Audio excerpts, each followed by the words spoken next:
Okay. All right, 998. Parsha is Re'eh. The Torah says like this.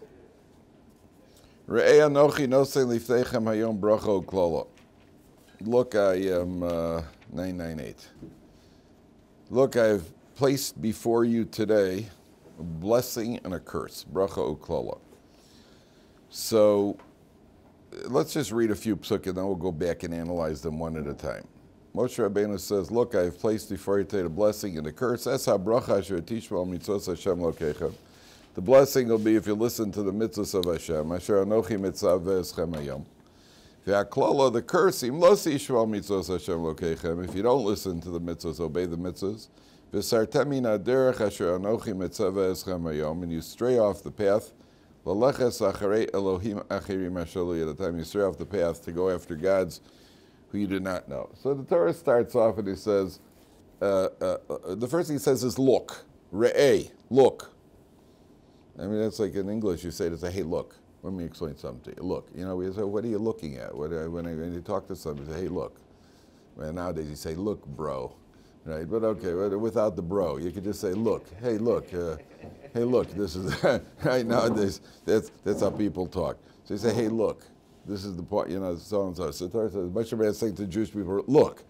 I go, what do you mean, look? Moshe Rabbeinu should just speak to the Jewish people normally. Page 998.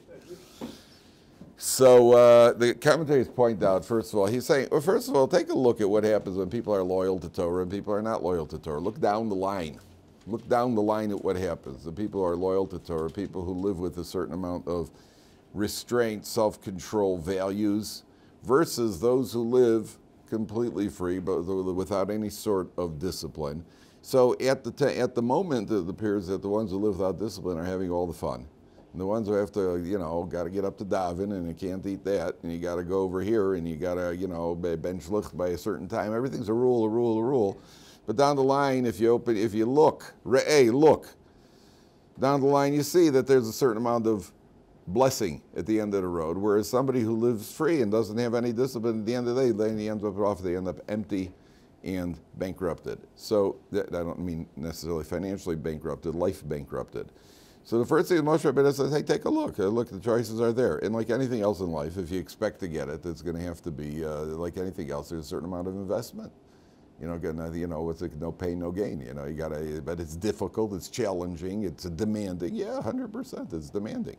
But at the end of the day, as life goes on and a person's physical drives and his interests start to change and he gets more a little focused on life, he says, yeah, all the investment, all the investing paid off. And it takes time. You got to invest like anything else. In investment, you don't see the payoff on an investment right away. People, the confusion in life, one of probably the single most misleading temptation in life is people confuse pleasure for happiness. Person figures the more pleasure I have, especially physical pleasure, then I'll be happier. The truth of the matter is, most heroin addicts probably experience intense pleasure, you know. But I wouldn't say that leads to. I would say that leads to happiness. It probably leads to infections because of dirty needles. So it doesn't lead to and other problems. It doesn't lead to happiness. So the first thing Moshe Rabbeinu says, take a look at number one. Then Moshe Rabbeinu says, Anochi. Look, I am placing before you the bracha and klala. Now, this is a very interesting idea. You know, sometimes you get a poor guy, you got a guy who's got a lot of money.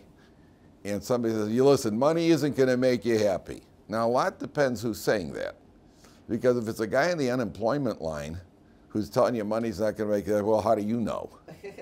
How do you know? Try it, bro. Try it, bro. Right? Then we'll see. Then we'll see. First make the money. Then you can tell me what the money will or won't do for you.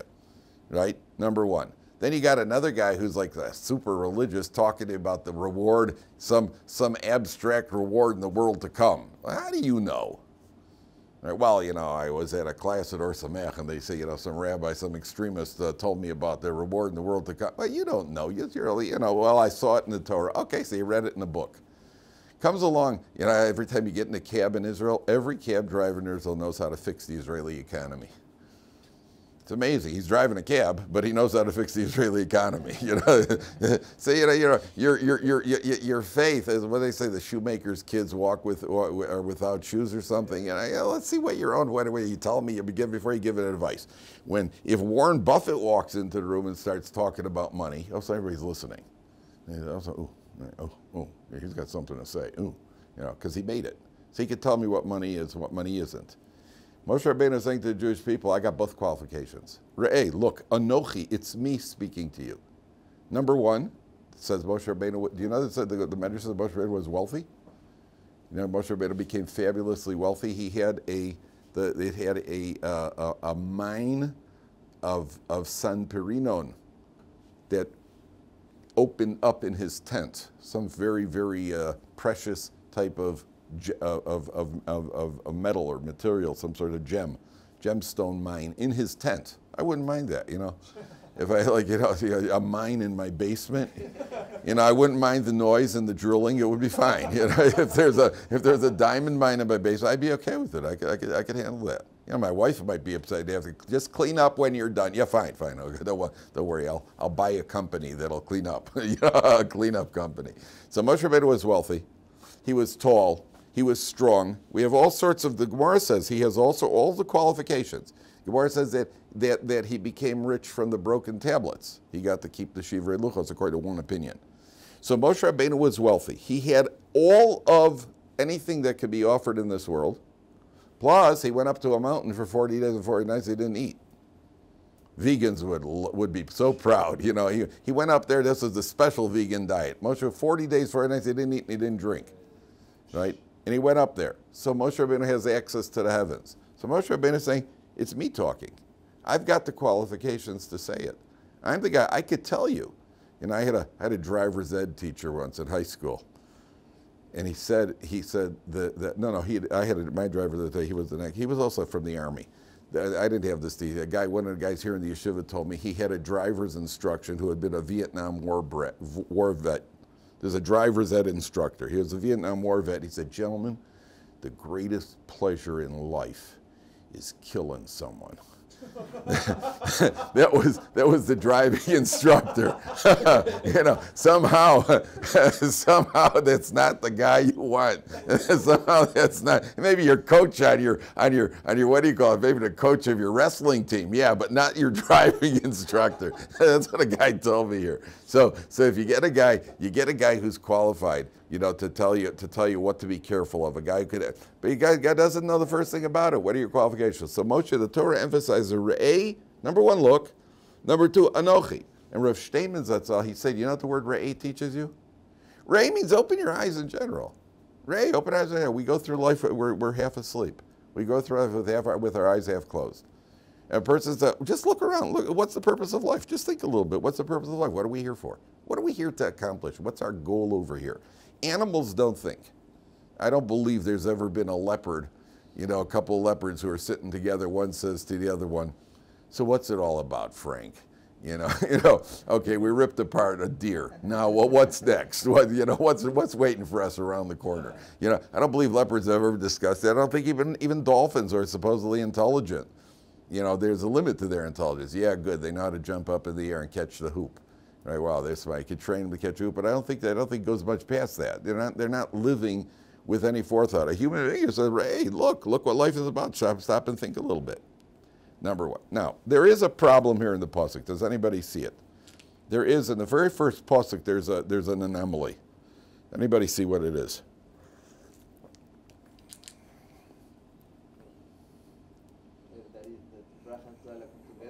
Okay, we'll talk about that. We'll talk about that in a little while. There's something wrong in the structure of the pasuk. There's something about the structure of the pasuk that needs to be wrong. I mean, there's something which would strike us as being wrong. Why? Excellent. Re'eh, if you're talking to a group of people, you would say re'u. Re'eh is singular. And lifnei re'eh, look, singular. In English, we don't have that. In English, when you're talking to an individual, you say, look. You'd say the same thing to a group. You just say, look, y'all. Y'all. There's no look in the plural, but in Hebrew there is. Right? Even you You is singular and you is plural. There is no, in Hebrew it's you, in English it's you and y'all. Right? Here, it's re'eh in the singular, look. And then it says lifnechem, before you, plural. So why is that? So there's different approaches among the Meforshim. But one approach is that the Gemara says a person should always see himself as being 50% zakai and 50% chayiv. A person should see himself as being, in other words, what does God think of me? What does God think of? Where am I vis-a-vis God in His judgment? I tell you, my wife once said to me, like, wouldn't it be good after Yom Kippur? You know, Yom Kippur, you fast, and then you a whole day, and then at the end of Yom Kippur, we kind of get report cards. Wouldn't that be good? Everybody goes up to the Aron Kodesh, and you pull out with your name a report card. How are you doing? How are you doing in there? Oh, okay, tzedakah, you got an A-. Lashon Hara, a C. You know, Torah study, you got an A. You know, you get just to know exactly, you know, where, you know, and then you get that mark that, you know, has more potential. He could, with a little more effort, he could do better. You know, and then you got to go home and you get it from your parents for not trying hard enough. You know, the usual story. So why? So my wife said to me, it'd be nice to get report cards. Right? So you wonder, you know, I wonder what I think. The Gemara says you should always see yourself as 50-50. One mitzvah, you could tilt your own scale. One mitzvah, you can tilt your own scale. That's how a person should see himself. The idea being that way we take every mitzvah seriously, relate to every mitzvah seriously. One mitzvah could tilt my scale, but not only that, the Gemara says you should see the entire world as 50-50, and one of my actions could be the determining factor in the world being judged favorably or the world being judged negatively. That a person should see himself as, that's why it's individual. Re'eh. You, look, you, the individual, you, every single individual, me, you, him, every individual, anochi nosein lifnechem. There's the plural, there's the group, but you as an individual carry weight within the group. Didn't it ever happen to you in school that one kid talked and the whole class was made to stay late? Right? One kid did something, one kid threw something and the whole class got punished. Why should I get punished for what he did? Because you're all a group. You're all a group. That wasn't fair. One kid hurled it and I was a good kid. No, I mean, you know, theoretically. But one kid threw something and then everybody else should get nailed for it? Even more, I'll tell you an interesting halachic question. There's an elevator and there are 10 people in the elevator. And the elevator says maximum 10 people. And an 11th guy gets in. Somebody pushes the switch, boom, the elevator breaks. So now everybody on the elevator is punished because of this one guy. Didn't ever happen to you on an airplane? The flight is delayed because two guys, they haven't showed up to the gate yet. They always say, this is the last call for what do you call a flight double? Last call, American Airlines. Final and last call. Last, final, and final and last. You got a whole lot of last final calls there.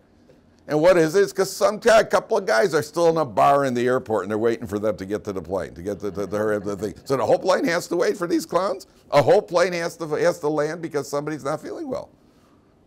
So what happens in the elevator? Elevator breaks, 10 people. 10 people have, now everybody's because one guy messed up. Interesting halachic question. 11th guy got in. The elevator breaks. Who has to pay for the broken elevator? The whole group. They'll split it? Why should I split it? I was in the elevator legitimately. Why should I have to split? You were the last guy in. Why should I split just because you're a shlamazel? You came into the elevator late. That's my fault? It says 10 people limit. What, I should get out because you came in? Because you're breaking the rules, I should get out. What? They shouldn't have let him in. They shouldn't have let him in. They should just have broken his kneecaps. You know, you're not coming in here. Yeah, catch him between the doors. You know, I know it. How can you stop him? We're not Japan. We're loading people. Ever see in Japan? I've been loading people on the subway in Japan with the gloves. They push them on. Little job satisfaction, right? What's the halacha? It's interesting. This kind of question came up to a posek. Who's chayiv for the elevator? I think they're all chayiv. They're all chayiv? No. Why should they be chayiv? Why should I be chayiv? Because you came late. Why should I be chayiv? You should have gotten off. Oh, I got to get off because you came late? I got to get off because you're doing something wrong. I got to get off? No negligence? No, what did I do wrong? I got an elevator legitimately. You came on it late. There's a sign that clearly says 10 people there, 10 people there, and you can see there are 10 people. And you know there are 10 people because we're davening mincha in the elevator, so we have a minyan. Now, how do you know that? You heard a minyan Yishmei Rabbah. So you know there are 10 people. I got to get off because you're doing something wrong. Why should I get off? And why should I be guilty because you got in? And none of you got it yet. You know who's chayev? The guy who pushed the button. Ooh. The guy who activated the elevator is the guy who, had he not activated the elevator, it would have broken. So somebody would have gotten out, somebody would have changed, somebody would have, they would have thrown somebody out, whatever it is. The guy who is that good? Is that good? No one presses the button. If no one presses the button, the elevator doesn't break. The elevator malfunctioned because he pressed the button. If no one would press the button, if it would break because no one pressed the button, then probably the last guy in. But here it broke when the guy pressed the button, the elevator malfunctioned. So who told you to go pressing the button when there are 11 people in there? There's a sign that says 10 people max. Isn't it interesting? Often the halacha is completely not what you would expect it to be. How do you like that? What was my fault that you got in the elevator? I certainly don't have to get out. Okay. Now, take a look at, now there's another question here. How do we know there's blessing and curse? How do we know there's blessing and curse? Torah says so, right? Torah says there's blessing and curse. So the question here is, the commentaries ask, and again, it's a tense question. No saint is what tense? Present, as opposed to, what would it be if it was past tense? Nasati. Nasati, re'anochi nasati lifnei hayom bracha l'kol. Why is it present tense? Why is it present tense? The answer is because the Torah is constant every single day. We should view the Torah as if it's been given new. Right? Do you ever see people with newspapers? Okay, guys, nowadays probably nobody reads a newspaper. And nowadays everybody's with one of these. I actually still read newspapers. And I don't have one of these. So, but nowadays you get the news like that. In the old days, a newspaper, the first thing you got to read the newspaper. The cup of coffee in the morning, you had a newspaper. What's the newspaper? What are you going to, besides the sports, what are you going to find in the newspaper? It's going to be the same story. Trump's picture it's got something about Trump, right? And something about the Ukrainian war, none of which you understand because you don't even know the borders. Yeah, and it's all the same thing, but you read every day like, wow. Wasn't there a comedian that used to be like, oh, I know what's in the news, and he would, it's like the Tonight Show. I don't know. Who, Johnny Carson? Yeah, Johnny Carson. What? I'm going to predict the future. I know he was always touching his but I don't remember that routine. I don't remember the routine. I just know he made a lot of money. But I don't remember, he predicted the future. I don't know. He was pretty funny actually. One of the rare ones. So number one, the Torah, we should relate to the Torah as if it's fresh, something new, it's something fresh. Number one. Number two, it's that the battle is there every day. It's like everybody looks at everybody else and say, wow, he doesn't have a battle anymore. He doesn't have the Yetzer Hara. He doesn't have any. It's a challenge. Every day is a challenge. Every single day is a challenge of you got to get yourself out of bed on time and you got to get to minyan. And every day is a challenge of being nice to people and being nice to your wife and being nice to your parents and being nice to people on the bus. And every single day is a challenge, a new battle every day. And if a person's level rises, so he's got a new challenge at each level. A guy who lifts weights. So first a guy breaks through. A guy presses 100 pounds. Great. So it hurts and his muscles are aching and he finally manages to get it. And then he breaks through to 120 pounds. That 120 pounds is the same exact battle. Got the same exact pain with it. Where he's got to go through the same exact physiologically. He's got to go through the same pain. But he creates a new level for himself. But then there's a new challenge. At each level there's a challenge. But like everything else, you get a person that says, who needs the new challenge? Why do I need a new challenge for? Just stay at my level. The answer is because when you get a promotion at work, the higher you get, the higher the salary. So we get rewarded for creating the new level. Think about that. We get rewarded, not only that, there are actually sources that say that if you study Torah, like take Gemara, for example, if you've learned, everybody here's learned Gemara a little bit. Gemara is hard, right? Let's face it, Gemara is hard. What if a person doesn't enjoy that sort of mental stimulation? There are certain people who naturally like that sort of thing. It's like people who do crossword puzzles. Some people in the world like crossword puzzles. Some people in the world don't like crossword puzzles. You know, there's a certain type of crossword puzzle guy, right?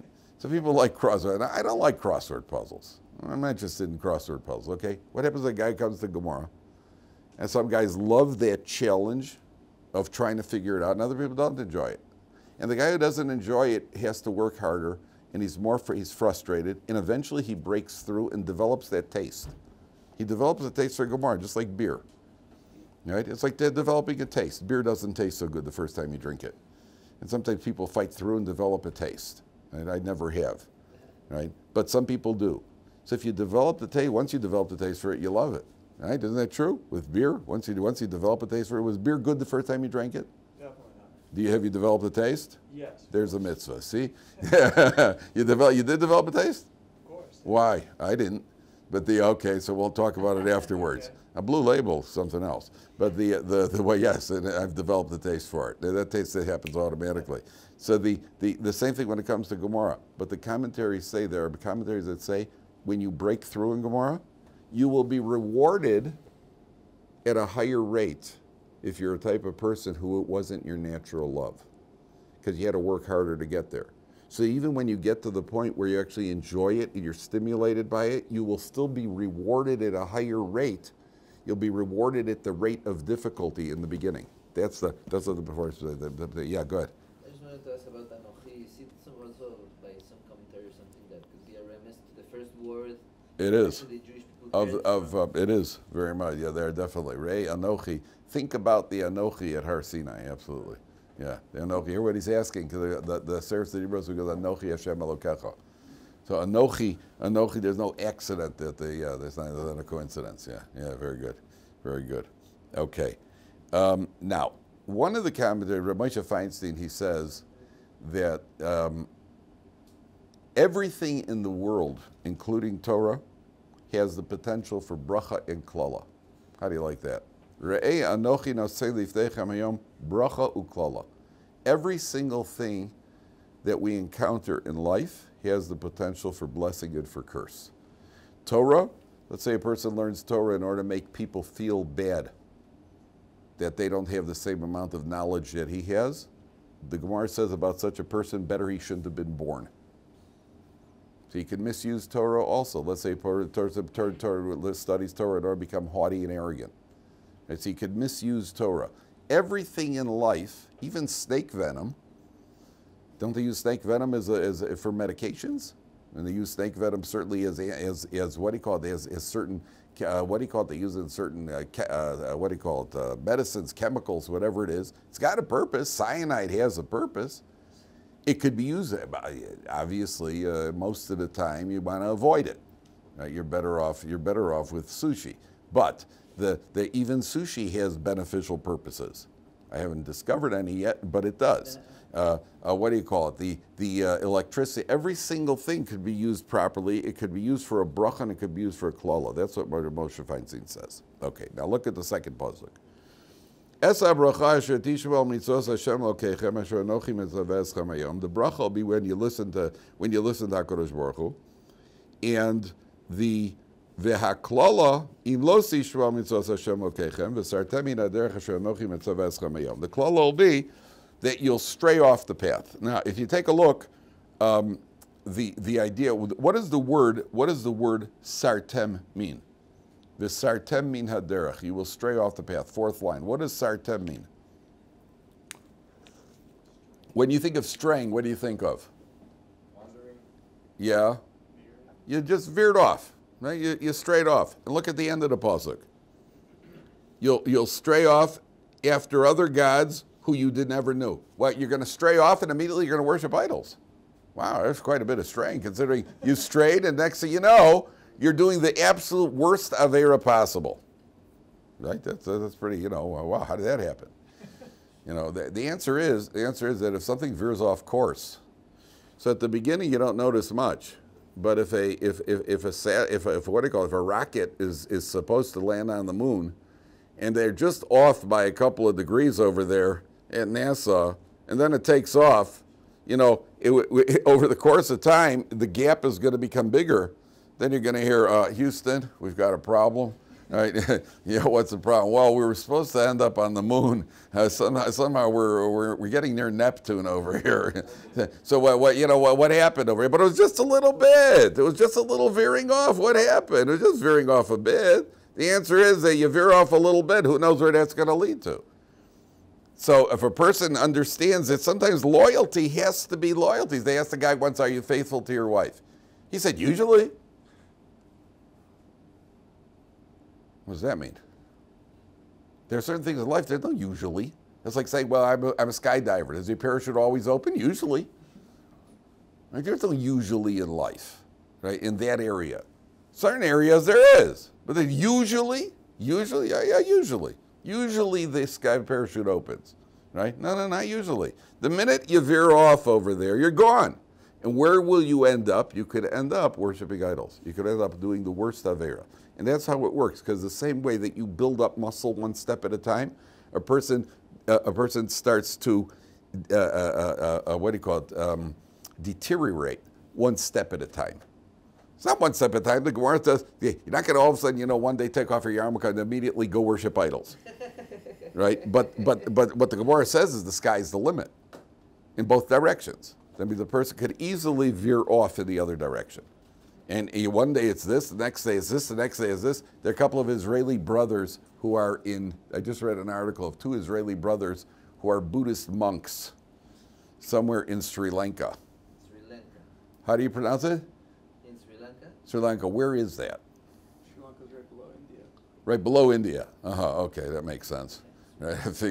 Figures should be in that neighborhood. So there are 2 Israeli brothers who are monks, literally the monks, and there's a Chabad guy who went out to beat them in Sri Lanka. He went through the rainforest in Sri Lanka until he found these guys. But that's where you could end up. You could end up anywhere. You could end up at Mamish. Look, I saw a picture of them. Mamish look like with the, they got the thing, and the hair is shaven, and the robe, and the Mamish. Okay, what do you tell? And they're over there. What do you call it? They're in Sri. That's how far a Jew could get to.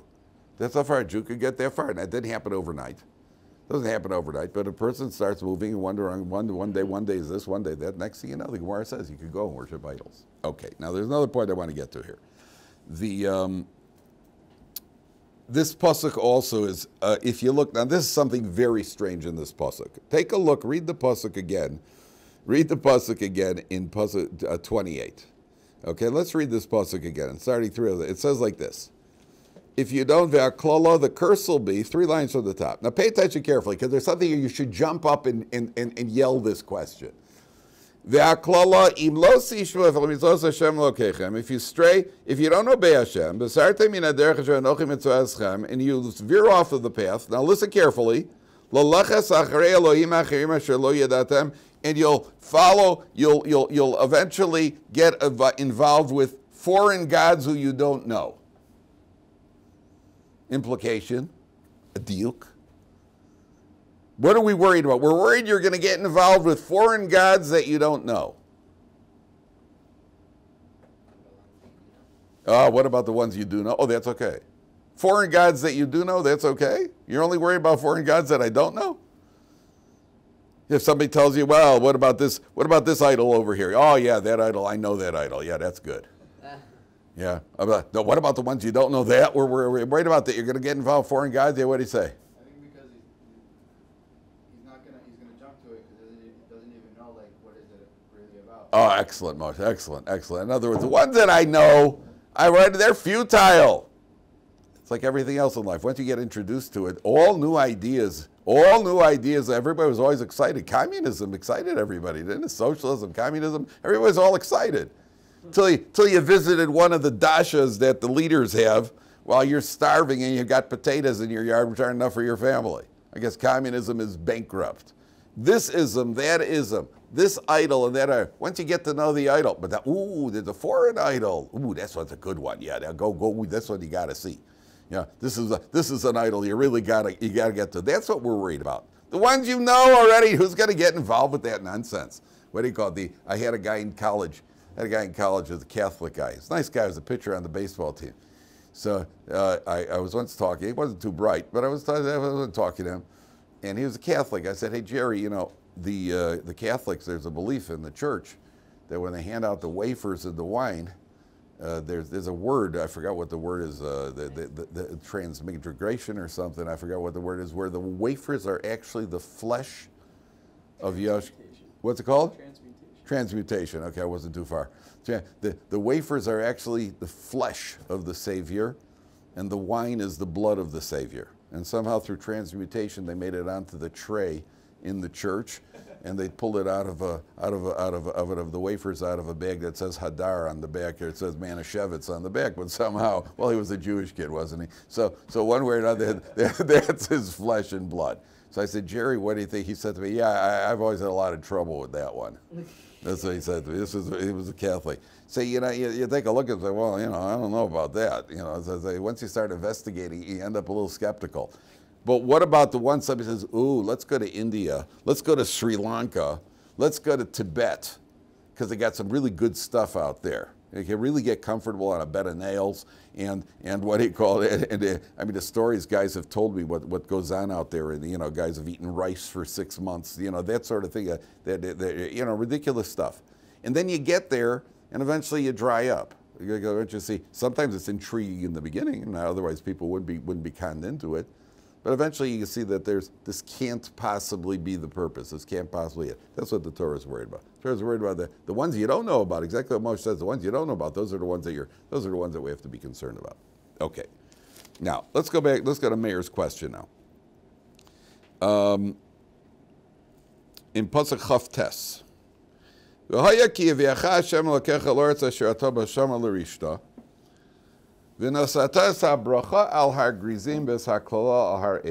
So the Jewish people, some of them are going to stand on Mount Gerizim, and some are going to stand on Mount Eval. The Levim are going to be down in the middle, and they're going to give a bracha and a curse. A bracha and a curse. They're going to say what happens to you if you are obedient, what happens to you, what calamities if you're not obedient.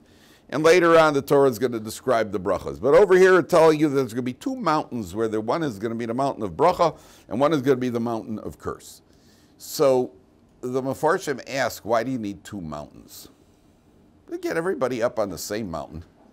Get everybody up on the same mountain, give them a bracha and give a curse on the same mountain. Why do you need two mountains over here? So I'll tell you an interesting story. The Gemara says there's a man named Rabbi Broka Chozah. And Rabbi Broka Chozah was in the marketplace of a city called Beilefes. So Gemara in Tainus on Daf Chaf Beis. And Rav Broka Chozah met Eliyahu Hanavi in the marketplace. And he said to Eliyahu Hanavi, the prophet Elijah, said to Eliyahu Hanavi, who in this marketplace has an automatic portion in the world to come? And Eliyahu Hanavi looked around and he said, nobody. Then he waited, he said, that guy over there.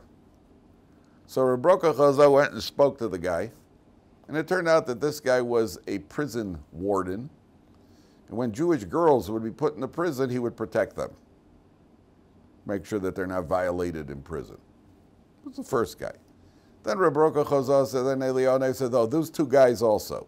So he went up to the two guys and said, what do you guys do? He said, Inshi b'dichianan. So it's not comedians. That's what people in modern Hebrew, Badchan is a comedian. A Badchan in Hebrew is a comedian, but that's not what Rashi says is we are happy people who bring joy to other people. Right? So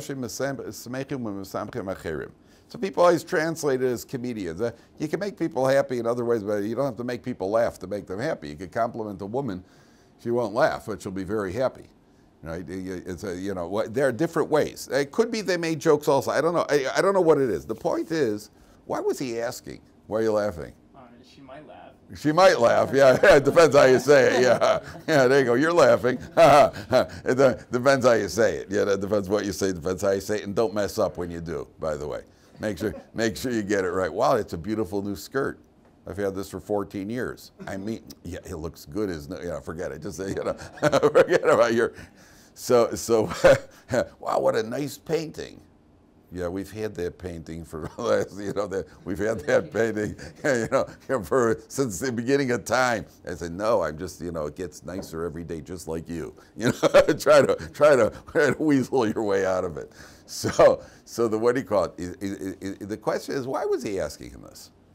Why was he asking him, who in this marketplace? I got a better question. Why didn't he say to him, who? Why didn't he say who in Bnei Brak has a portion in the world to come? Why didn't he say who in Lakewood has a portion in the world to come? Who in Mea Shearim has a portion in the world to come? He didn't say that. He went to downtown, he went to Dizengoff Square in Tel Aviv, and he said, who in Dizengoff has a portion in the world to come? Who in Times Square has a portion in the world to come? Who in San Francisco has a portion in the world to come? That's what he was asking him. That means like this, the Torah is saying you need two separate mountains. The ideal way for a Jew to live is by living in a place of bracha. There's a mountain for bracha. And we choose to live as much as possible in a good, frum Jewish enclave to create an environment that is as safe as possible. For us, for our children, for everything else. We try, that's ideal. There are circumstances, sometimes you can't help it, it can't be helped. Sometimes a Jewish family has to live somewhere else. Maybe a father has a job, maybe whatever life circumstances, maybe they need medical treatment, whatever life circumstances are. Whatever the life circumstances are, sometimes a family can't be there. Or sometimes a person does something idealistic for kiruv, and they want to go live somewhere. But that's only if you've been told by your mentors that you're safe enough, that you're strong enough to do it. But most of the time we don't. Most of the time that's why frum people end up paying a lot more for housing, because as soon as the neighborhood becomes really frum, so the what do you call it, the real estate prices skyrocket. You go try to buy a house in Lakewood now. Go try to buy a house in Flatbush. Go try to buy a house in Neve Yaakov. Go to try to buy a house in Kiryat Sefer. You know, the religious neighborhoods, the prices are out of control because people are in demand, because people want that for themselves and for their children. So the Torah is saying there are two mountains. One mountain is the mountain of bracha, the other mountain of klala. And that ideally you should be on that mountain. You can't help it, you can't help it. I heard about a Jewish family was living in a non-Jewish town. Father had to be there on business for a couple of years, whatever it was. So you got these frum kids, you know, Avi, Yitzi, and Yankee. And they got the non-Jewish kids next door, Billy, Johnny, and Tommy. And that's the only place they had to play with. Then on the 25th of December, so Mr. Murphy comes in with a tree. So he's schlepping a tree in for December for Christmas. So he says, hey, Billy, Johnny, Tommy, help me with the tree. So Avi and Yitzi and Yankee come over, Mr. Murphy, can we help too? Yeah, sure, guys. So they're pulling in the tree. And Avi says to him, well, Mr. Murphy, how tall does the tree have to be? He says, it doesn't matter. It could be any height. It doesn't make a difference. And Yitzi says, so Mr. Murphy, how close to the window does it have to be? You come in the middle of the room if you want. Why are we asking so many questions? And Yankee said, well, Mr. Murphy, what if some of the leaves start turning brown? Is it possible? He said, what? It's a lousy tree. What are you asking so many questions for? Right? The answer is, you know, okay, that's what you frum kids are used to. Okay, so you happen to be living next to Mr. Murphy, so he's not quite the same. As long as he's got some eggnog that's, you know, been spiked, he's good to go. But the frum kid, that's their whole life. That's their whole life. So the Torah is saying, ideally there should be bracha. You should be in a place of bracha. If you have to, you could be in a place of klala. By the way, that's Yaakov's ladder. What is Yaakov's ladder? What does the Torah say about Yaakov's ladder? It says, Sula mutzav arza. The feet of the ladder are on the earth. Virosha magia hashamayma. The top of the ladder reaches the heavens. That means you could be in a situation, because sometimes Yaakov Avinu was in that situation, and that's why he has that dream. Where was Yaakov? Yaakov is the second FFB in history. Right? The first FFB in history was Yitzchak. Avram was a Baal Tshuva. Yitzchak's an FFB. And now you've got Yaakov as an FFB. And where's Yaakov going? He's running away from Esav, and he's going to go live out on with the biggest no goodnik, the biggest swindler in history, Lavan. So he's going off to a place of klala. He's going off. That's not the ideal place where he wants to live and raise a family, and he leaves as soon as he can. We see 20 years later. So what's the Shulam Mutzav Arza? Hashem is showing him, you could have a ladder that's with feet on the ground. It's Arza, it's on the ground, it's in the middle of materialism. You're stuck. You live in the Times Square. What can you do? You're stuck there.